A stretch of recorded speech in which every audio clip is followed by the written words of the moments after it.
ಅಯ್ಯಂಗಾರ್ ಅಂತ ಹೇಳಿ ಚಿಂತಾಮಣಿಯಿಂದ ಕರೆ ಮಾಡಿದ್ದಾರೆ. ನಮಸ್ಕಾರ ಸರ್. ನಮಸ್ತೆ. ಪ್ರಶ್ನೆ ಕೇಳಿ ಸರ್.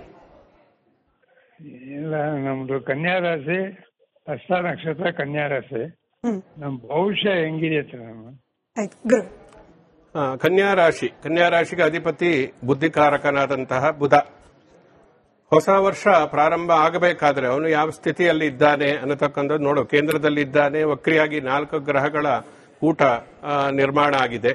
ಜೊತೆಯಲ್ಲಿ ಕನ್ಯಾ ರಾಶಿಯ ಮೇಲೆ ಶನಿಯ ದೃಷ್ಟಿ ಇದೆ. ಮಿತ್ರನು ಕೂಡ ಹೌದು ರಾಶ್ಯಾಧಿಪತಿಯ ಮೇಲೆ. ಆದ್ದರಿಂದ ಜೊತೆಯಲ್ಲಿ ಜೂನ್ ನಂತರದಲ್ಲಿ ಕನ್ಯಾ ರಾಶಿಯವರಿಗೆ ಒಳ್ಳೆಯ ಫಲಗಳನ್ನು ಅವರು ನಿರೀಕ್ಷೆಯನ್ನ ಮಾಡಬಹುದು. ಯಾಕೆಂದ್ರೆ ಗ್ರಹಗತಿಗಳು ಯಾವ ರೀತಿಯಾಗಿ ಇರುತ್ತೋ ಅದಕ್ಕೆ ಸರಿಯಾಗಿ ನಮ್ಮ ಜೀವನ ಅನ್ನತಕ್ಕಂಥದ್ದು ನಡೆಯುತ್ತೆ. ಗ್ರಹಾಧೀನಂ ಜಗತ್ ಸರ್ವಂ ಅಂತ ಹೇಳಿ ಹೇಳತಕ್ಕಂಥದ್ದು.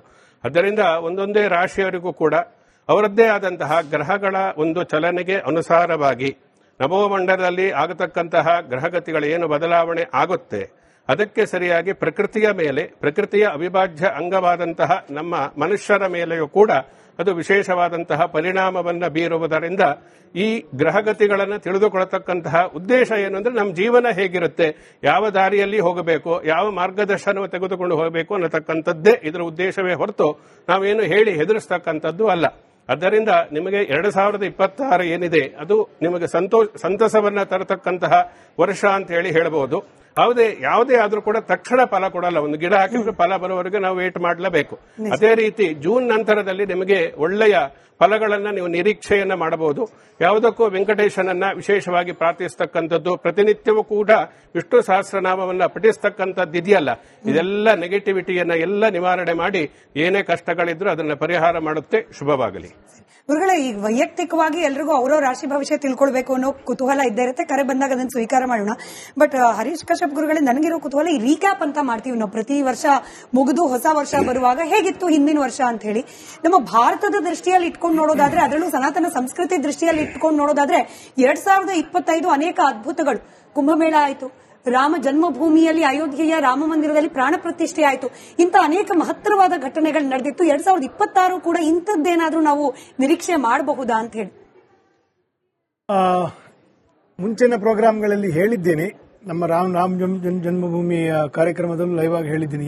ಯಾವಾಗ ಶನಿಯು ಕುಂಭಾಂಶದಲ್ಲಿ ಇರ್ತಾನೆ ಮತ್ತು ಗುರುವು ವೃಷಭದಲ್ಲಿ ಇರ್ತಾನೆ, ಅದು ಅತ್ಯಂತ ಶುಭವಾಗಿರತಕ್ಕಂತಹ ವರ್ಷಗಳಾಗಿ ಬದಲಾವಣೆ ಆಗುತ್ತೆ. ಹಾಗೇ ಆಗುತ್ತೆ. ಇನ್ನು 27 ವರ್ಷದ ನಂತರ ನಾವಿರ್ತೀವೋ ಯಾರಿರ್ತಾರೋ ಇದ್ದವ್ರು ನೆನಪಿಸ್ಕೊಳ್ಳಿ. ಪುನಃ ಅದೇ ಗ್ರಹಕೂಟಗಳು ಬರಬೇಕಷ್ಟೇ. ಅಂದ್ರೆ ಶನಿಯು ಕುಂಭದಲ್ಲಿ ಇರಬೇಕು ಮತ್ತು ಗುರು ವೃಷಭದಲ್ಲಿ ಇರಬೇಕು. ಆ ವರ್ಷವು ಅದು ದೊಡ್ಡ ಪರಿವರ್ತನೆ ತರತಕ್ಕಂತಹ ವರ್ಷ ಆಗ್ತದೆ. ಆಯ್ತಾ? ಅಲ್ಲಿಂದ ಬದಲಾವಣೆ ಆಗಿರ್ತಕ್ಕಂಥದ್ದು. ಇನ್ನು ಶನಿಯು ಮೀನರಾಶಿಗೆ ಹೋದಾಗ ಅವನ ಪಾಪಾಂಶವು ಹೋಗಿರ್ತದೆ.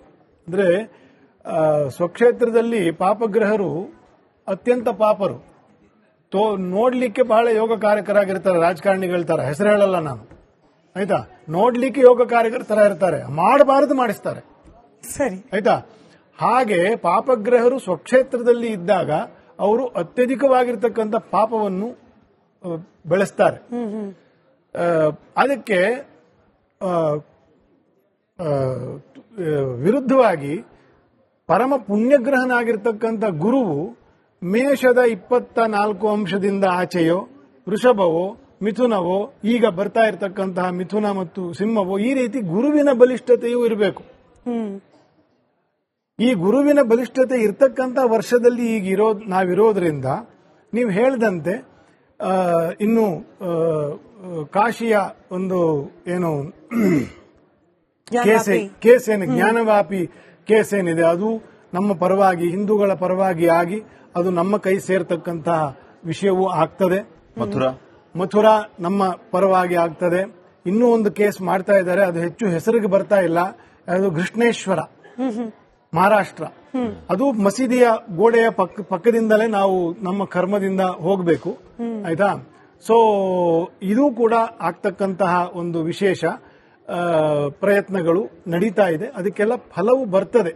ಈ ಒಂದು 26ನೇ ಇಸ್ವಿ, 27ನೇ ಇಸ್ವಿ, 28ನೇ ಇಸ್ವಿ ನರೇಂದ್ರ ಮೋದಿ ಅವರ ಈ ಒಂದು ಟರ್ಮ್ ಏನಿದೆ ಆ ಟರ್ಮ್ಗೂ ಮಹಾಪುರುಷ ಯೋಗ ಇದೆ ಗುರುವಿನ. ಅವರಿಗೆ ಈಗ ನಡೀತಾ ಇರತಕ್ಕಂತಹ ದಶೆ ಏನಿದೆ, ಇಡೀ ಜೀವನದಲ್ಲಿ ಮನುಷ್ಯನಿಗೆ ಬರಬೇಕಾಗಿರುವಂತಹ ಗರಿಷ್ಠ ಮಹಾಪುರುಷ ಯೋಗ ರುಚಕ ಮಹಾಯೋಗ, ಆ ಯೋಗ ನಡೀತಾ ಇರತಕ್ಕಂಥದ್ದು ನರೇಂದ್ರ ಮೋದಿ ಅವರಿಗೆ. ಅಂದ್ರೆ ಗ್ರಹ ಗೋಚಾರದಲ್ಲೂ ಮಹಾಪುರುಷ ಯೋಗವು ನಡೀತಾ ಇರತಕ್ಕಂಥದ್ದು, ಪಾಪಗ್ರಹರ ಏಳಿಗೆ ಇಲ್ಲದೆ ಇರತಕ್ಕಂಥದ್ದು, ಆಳ್ತಾ ಇರತಕ್ಕಂತಹ ವ್ಯಕ್ತಿ ಅಮಿತ್ ಶಾ ಅವರಿಗೆ ಗುರುದಶೆ ನಡೀತಾ ಇದೆ 54ನೇ ವಯಸ್ಸಿನಲ್ಲಿ. ಆಯ್ತಾ, ಹಂಗೆ ನಡಿಬೇಕು. ಯಾವಾಗಲೂ 90 ವರ್ಷಕ್ಕೆ ನಮಗೆ ಮಹಾಪುರುಷ ಯೋಗ ನಡೆದ್ರೆ ಪ್ರಯೋಜನ ಇಲ್ಲ, ಅಥವಾ ಎಳೆಯ ಮಕ್ಕಳಿಗೆ ಮಹಾಪುರುಷ ಯೋಗ ನಡೆದ್ರೆ ಪ್ರಯೋಜನ ಇಲ್ಲ. ಪ್ರವರ್ಧಮಾನದಲ್ಲಿ ನಡೀತಾ ಇರಬೇಕಾದ್ರೆ ಮನುಷ್ಯನಿಗೆ ಮಹಾಪುರುಷ ಯೋಗ ಬರಬೇಕು. ಅದರಲ್ಲೂ ರುಚಕ ಮಹಾಯೋಗ ಇರತಕ್ಕಂತಹ ಒಂದು ದಶೆ ಮೋದಿ ಅವರಿಗೆ ನಡೀತಾ ಇರತಕ್ಕಂಥದ್ದು. He will be definitely able to do a lot of good things for the people, for the country. ಇನ್ನು ಮಾಡೋದು ತುಂಬಾ ಇದೆ. 26ನೇ ಇಸ್ವಿ, ನಾಳೆ 28ನೇ ಇಸ್ವಿವರೆಗೂ ಗುರುವು ತನ್ನ ಕೇಂದ್ರದಲ್ಲಿ ತನ್ನ ಇಷ್ಟ ಉಚ್ಚ ರಾಶಿಯಲ್ಲಿ, ಸಿಂಹ ರಾಶಿ ಅವನಿಗೆ ಉಚ್ಚ ತ್ರಿಕೋಣ ಮತ್ತು ಕೇಂದ್ರಾಧಿಪತಿಯೂ ಆಗ್ತಾನೆ. ಸೊ ಇದೆಲ್ಲ ಗುಣಗಳು 26ನೇ ಇಸ್ವಿಯು it will be definitely better than 2025. ಶುಭ ಸೂಚಕ ಒಂದ್ ಅರ್ಥದಲ್ಲಿ. ಒಳ್ಳೇದಾಗ್ಲಿ ಅಂತ ಹೇಳಿ ನಾವು ಕೂಡ ಆಶಿಸೋಣ. ನಮ್ಮ ಪಾತ್ರ ಏನ್ ಮಾಡಬಹುದು, ನಾವೆಲ್ಲರೂ ಕೂಡ ನಾಗರಿಕರ. ಯುಗಾದಿವರೆಗೂ ಒಂದ್ ಸ್ವಲ್ಪ ಏನೋ ಎಡವಟ್ಟಿದೆ, ಅದಾದ್ಮೇಲೆ ಕೇಳಿ ಹೇಳ್ತೀನಿ. ಯುಗಾದಿವರೆಗೂ ಓಕೆ. ಇನ್ನೊಂದು ದೂರವಾಣಿ ಕರೆ ಇದೆ ಅನ್ಸುತ್ತೆ. ಅಂದ್ರಮ್ಮ ಅಂತ ಕರೆ ಮಾಡಿದ್ದಾರೆ ಮೈಸೂರಿಂದ. ನಮಸ್ಕಾರ. ನಮಸ್ಕಾರ, ಧ್ವನಿ ಕೇಳಿಸ್ತಾ ಇದೆಯಾ? ಕೇಳ್ತಾ ಇದೆ ಸರ್. ಹಲೋ, ನಿಮ್ಮ ಹೆಸರೇನು ಸರ್? ನಾವು ರಾಯಚೂರಿಂದ ಫೋನ್ ಮಾಡಿರೋದು. ಅಮರಮ್ಮ ಅಂತ ಮಗಳ ಹೆಸರು. ಹಾ, ನೀವು ಅಮರಮ್ಮ ಅವರ ಬಗ್ಗೆ ಕೇಳಬೇಕಾಗಿತ್ತಾ? ಹೌದು ಮೇಡಮ್. ಹೌದು ಸರ್. ಹಾ, ಕೇಳಿ ಸರ್, ಪ್ರಶ್ನೆ ಕೇಳಿ. ಏನಿಲ್ಲ ಸರ್, ಅವರು KS ಕೋಚಿಂಗ್ ಮಾಡ್ತಿದ್ರೆ ಅವ್ರಿಗೆ ಜಾಬ್ ಸಿಗುತ್ತೆ ಇಲ್ಲ ಅಂತ ಕೇಳ್ತಾ ಇದ್ದೀನಿ ಸರ್.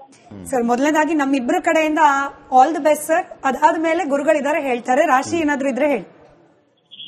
ಏನ್ ರಾಶಿ ಅವರದ್ದು? ರಾಶಿ ಗೊತ್ತಿಲ್ಲ ಸರ್. ಪ್ರಶ್ನೆ ಏನು? ಪ್ರಶ್ನೆಯನ್ನ ಕೇಳಿ. ನಿರ್ದಿಷ್ಟ ಕೆಲಸ ಸಿಗಬೇಕಂತೆ. ಕೆಲಸ ಸಿಗಬೇಕು. ಗೌರ್ಮೆಂಟ್ ಜಾಬಿಗೆ ಹುಟ್ಟಿದ ದಿನಾಂಕ ಏನಾದ್ರು ಗೊತ್ತಿದ್ರೆ ಹೇಳ್ಬೋದು. ಕರ್ಮಕ ಪ್ರಶ್ನಾಲಗ್ನದ ಆಧಾರದ ಮೇಲೆ ನಿಮ್ಮ ಪ್ರಶ್ನೆಗೆ ಉತ್ತರವನ್ನು ಕೊಡಬಹುದು. ಪ್ರಶ್ನಾಲಗ್ನ ಗ್ರಹಗತಿಗಳು ಈ ಸಮಯದಲ್ಲಿ ಇರತಕ್ಕಂತಹ ಗಿರಸ್ಥಿತಿಗಳು ಇದೆಲ್ಲ ಯಾಕೆಂದ್ರೆ ಯಾವುದೇ ಒಂದು ನಕ್ಷತ್ರ ಗೊತ್ತಿಲ್ಲ, ಡೇಟ್ ಆಫ್ ಬರ್ತ್ ಇಲ್ಲ, ರಾಶಿ ಗೊತ್ತಿಲ್ಲ. ಈ ರೀತಿ ಇದ್ದಾಗ ಅದಕ್ಕಿನ್ನೇನು ಪ್ರಶ್ನಾಲಗ್ನದ ಮೇಲೆ ಹೇಳ್ತಕ್ಕಂಥದ್ದು. ಅಂತಿಮವಾಗಿ ಉದ್ಯೋಗದ ಪ್ರಶ್ನೆ ಅವ್ರು ಕೇಳಿರತಕ್ಕಂಥದ್ದು, ಉದ್ಯೋಗ ಸಿಗುತ್ತಾ ಇಲ್ವಾ ಅನ್ನತಕ್ಕಂಥದ್ದು. ಗುರುವಿನ ದೃಷ್ಟಿ ಇದೆ, ಉದ್ಯೋಗ ಸಿಗತಕ್ಕಂತಹ ಸಾಧ್ಯತೆಗಳು ಉಂಟು. ಅಂದ್ರೆ ಸಿಗುತ್ತೆ ಅಂತ ಹೇಳಿ ಅರ್ಥ. ಆದ್ರೆ ಒಂದು 4-5 ತಿಂಗಳು ನೀವು ನಿರೀಕ್ಷೆಯನ್ನು ಮಾಡಬೇಕಾಗುತ್ತೆ ತಾಳ್ಮೆಯಿಂದ.